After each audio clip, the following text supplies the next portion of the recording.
Hello, my name is Amber, and today I will be discussing the complexity of sex and gender and how it impacts the way dental healthcare professionals relate to specific patients.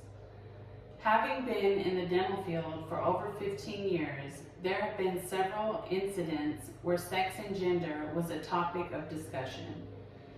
To start off, let's discuss what sex and gender is and the differences between the two as it affects the decisions of dental healthcare professionals. Sex is characterized by biological and physiological characteristic differences. For instance, the X and Y genes that make up a female and male encompasses the difference in reproductive functions and contribute to the sexual identity of an individual. Gender, on the other hand, can refer to an individual public perception of sexuality in regards to the freedom of choice to be masculine or feminine. Sexuality can involve personal feelings, behaviors, thoughts, and attractions that may not align with the physical sex or gender of that individual. Dental professionals must be able to cater to the needs of all patients, regardless of their sexual identity. Biological and behavioral differences between males and females that are crucial to providing adequate care to patients in the dental setting include the complexities of gender identity in relation to how dental professionals treat the differences with patients who identify with the opposite gender. Individuals that do not align with how society views males and females can create confusion for providers.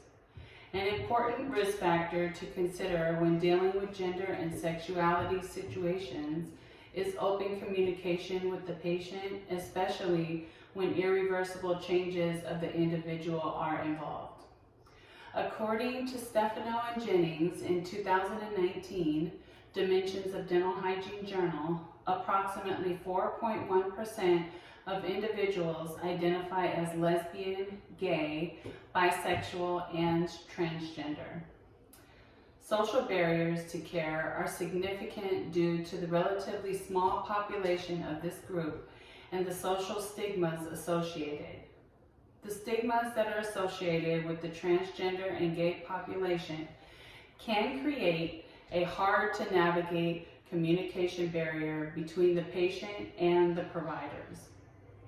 According to Stefano and Jennings, these individuals are at greater risk of suicide, have higher rates of alcohol, drug, and smoking consumption, as well as significantly higher rates of sexual immunodeficiencies.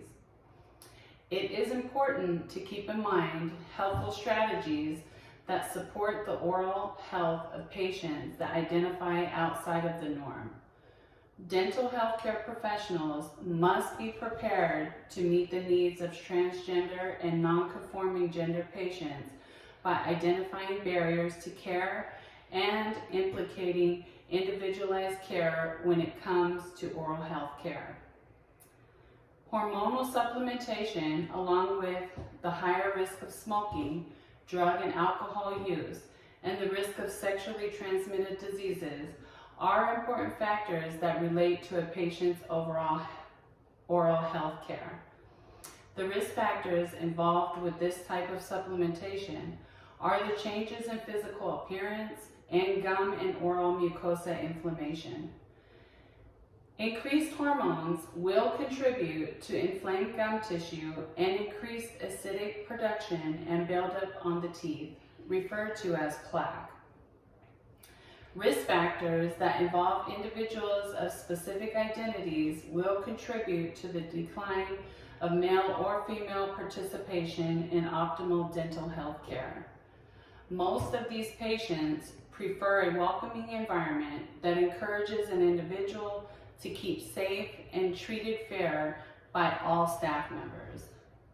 By implementing specific measures to improve the quality of gender-based care, the patient will feel comfortable with continuing future dental visits.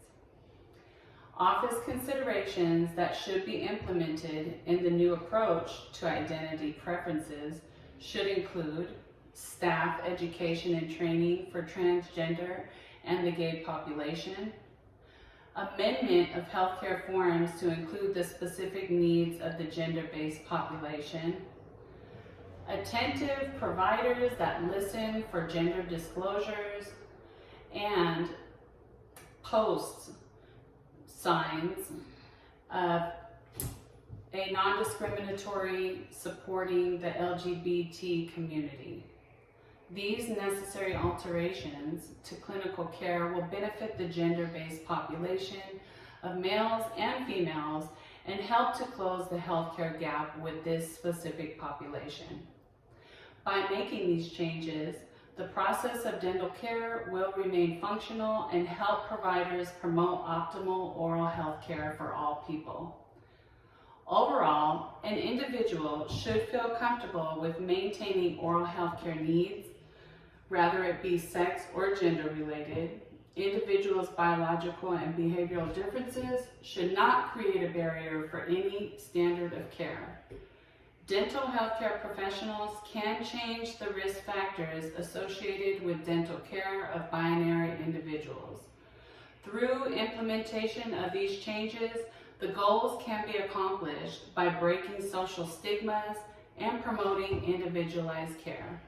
Thank you so much for listening and have a wonderful day.